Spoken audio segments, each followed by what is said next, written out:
Bagaimana kabarnya hari ini? Alhamdulillah baik meskipun saya agak capek sedikit.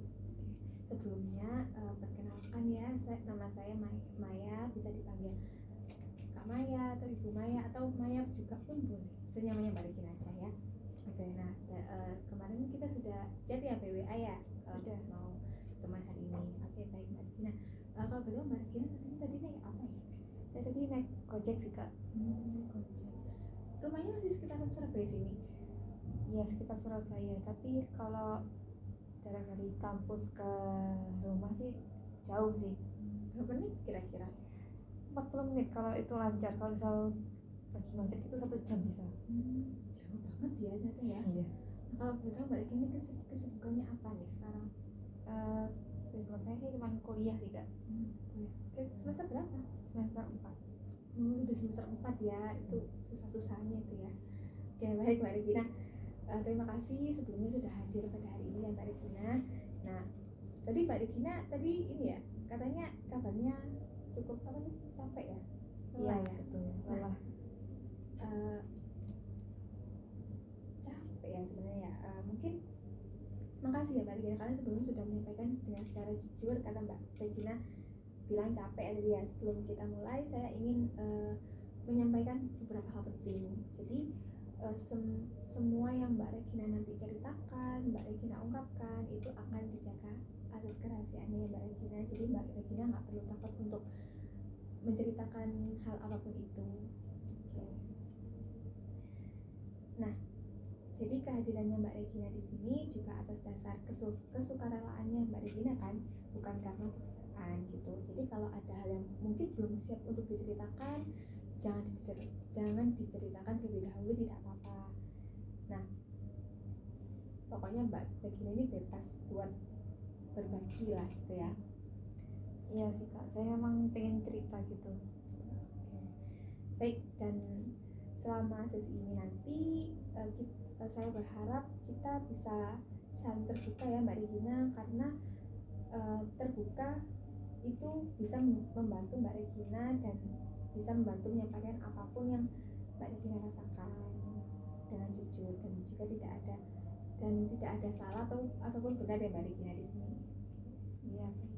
Nah, coba ceritakan apa yang akhir-akhir ini kayak mengganggu pikirannya Mbak Regina gitu. Sebenarnya sih semenjak awal semester 4 tuh udah mengganggu pikiran saya sih, soalnya dari mulai mata kuliah yang susah, berat, dan masuk setiap hari gitu. Apalagi saat itu saya tuh tiba-tiba ditunjuk sebagai PJ. Nah sebelumnya saya kan udah pernah sih jadi PJ di semester 1, dan itu memang tugas yang berat gitu loh. Nah makanya saya tuh sudah kapok gak mau jadi PJ. Nah tapi kebetulan PJ di kelas saya itu kan ada 2. Nah yang satu itu cuti kuliah. Nah jadi partnernya itu kan pasti minta bantuan, minta cari PJ lain gitu kan. Nah kebetulan kok saya yang dapat di mata kuliah yang susah dan dosennya menurut saya tuh agak tidak enak, dan itu sejak itu pikiran saya tuh jadi lumayan terganggu gitu loh. Gitu ya Mbak Regina. Itu menjadi beban pikiran Mbak Regina ya sama di program ini ya? Iya betul. Oke. Mbak Regina juga takut merasa melakukan kesalahan gitu juga ya? Iya betul, kan namanya juga jadi tanggung jawab ya. Ini jadi tanggung jawabnya besar gitu ya Mbak Regina ya. Oke, rasanya kalau Mbak Regina melakukan kesalahan itu rasanya kayak gimana Mbak Regina? Deg-degan sih, jadi kayak jantung saya tuh berdebar dengan kencang, terus kepala itu suka pusing berat gitu loh. Kan saya kan juga tipe orang yang suka kepikiran, jadi misal punya salah dikit pasti kepikiran terus gitu. Nah kalau dipikirkan lagi, apa yang paling Mbak Regina takutin nih sebenarnya, kesalahannya gitu, kayak atau reaksi orang lain lah gitu? Iya, saya tuh takut sama reaksi orang lain dan kayak sudut pandang orang lain terhadap saya gitu. Takutnya saya tuh kayak gak mampu jadi tanggung jawab gitu. berarti Mbak Regina ini ada kekhawatiran gitu ya kalau Mbak Regina ini nggak pantas untuk dipercaya gitu. Iya betul.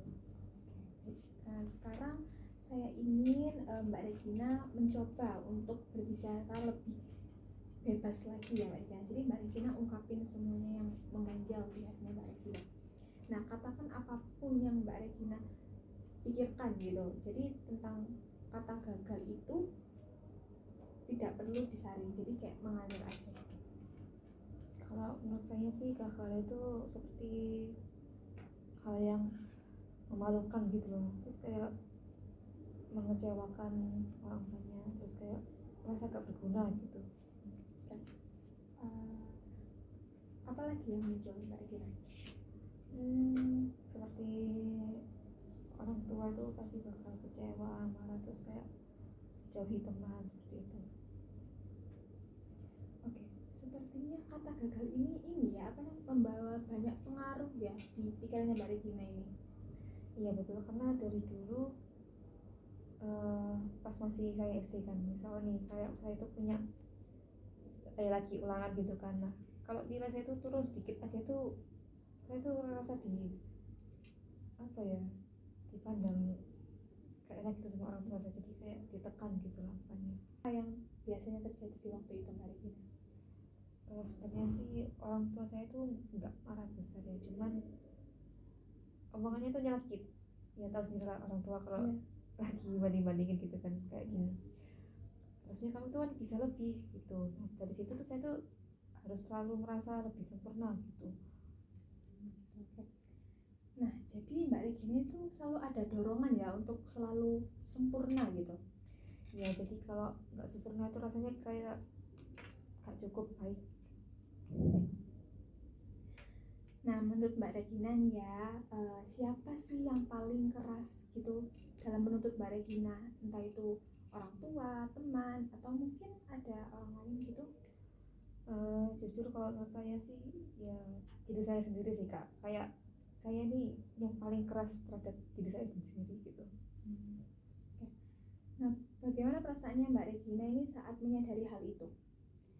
Ya tentunya sih sedih, terus ternyata saya tuh capek karena diri saya sendiri gitu, karena tuntutannya Mbak Regina sendiri ya gitu ya. Iya. Nah apa sih yang ingin Mbak Regina katakan sama diri Mbak Regina sendiri yang selalu menuntut untuk lebih dan lebih gitu, sempurna gitu? Mungkin nggak apa-apa kok kalau salah sedikit, rasanya itu tapi kayak sulit gitu loh kalau aku pengen ngomong kayak gitu tuh. Wajar ya Mbak Regina kayak merasa sulit gitu, apalagi pola itu udah lama terbentuknya gitu kan. Namun hari ini Mbak Regina sudah mulai menyadari nih bahwa sumber tekanan itu berasal dari diri Mbak Regina sendiri. Wajar ya Mbak Regina terasa sulit karena pola itu sudah lama terbentuk gitu ya. Nah tapi Mbak Regina ini sudah bisa mulai menyadari bahwa yang menjadi tekanan itu bukan hanya dari diri Mbak Regina sendiri, tetapi juga dari tugas kuliah dan juga penanggung jawab itu ya Mbak Regina ya. Iya saya baru sadar sih kak setelah kakak ngomong kayak gitu. Nah kalau boleh Mbak Regina membuat satu kalimat nih tentang kondisi Mbak Regina yang sekarang, apa sih kalimat itu kalau boleh tahu? Saya capek karena berusaha menjadi orang yang sempurna supaya tidak mengecewakan orang lain, seperti itu. Nah kalimat itu terdengar sangat jujur ya Mbak Regina ya. Nah bagaimana nih perasaan Mbak Regina ketika udah mengungkapkan itu? Lumayan lega dan bebannya sedikit berkurang sih. Oke, nah itu tandanya bahwa mulai Mbak Regina itu juga sudah mulai terbuka pada diri Anda sendiri, dan saya sangat-sangat menghargai hal itu. Oke. Nah hari ini kita memahami ya Mbak Regina bahwa stres yang Mbak Regina rasakan itu bukan hanya karena tugas kuliah atau menjadi penanggung jawab, namun juga tuntutan dari dalam diri Mbak Regina sendiri gitu ya, dan untuk selalu sempurna gitu. Iya betul. Nah saya sangat mengapresiasi Mbak Regina sekali karena Mbak Regina sudah mau terbuka, dan untuk itu untuk mungkin untuk pertemuan berikutnya mungkin bisa kita gali lebih dalam lagi gitu ya Mbak Regina ya, dan bisa secara bersama-sama untuk memahami pola ini dan bagaimana sih cara untuk mengelola tuntutan dari diri sendiri supaya lebih sehat gitu. Ya baik. Oke. Sebelumnya terima kasih banyak ya Mbak Regina. Selalu ingat kembali bahwa semua yang Mbak Regina sampaikan itu tetap rahasia dan Mbak Regina selalu punya pilihan untuk melanjutkan sesi ini atau tidak gitu. Oke, terima kasih ya Mbak Maya. Ya, terima kasih.